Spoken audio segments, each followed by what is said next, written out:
রান্নায় অপরিহার্য মশলা হিসেবে ব্যবহার করা হয় রসুন।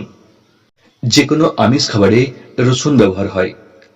রসুন শুধু খাবারের স্বাদ বাড়ায় না, স্বাস্থ্য ভালো রাখতেও সাহায্য করে। আয়ুর্বেদে রসুন অনেক রোগের চিকিৎসায় ব্যবহৃত হয়।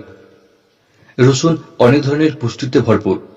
এতে রয়েছে anti-fungal, anti-bacterial, antioxidant, iron, phosphorus, calcium, fibre, carbohydrate, potassium, zinc, copper, thymine এবং রাইবোফ্লাভিনের মতো অনেক পুষ্টি উপাদান।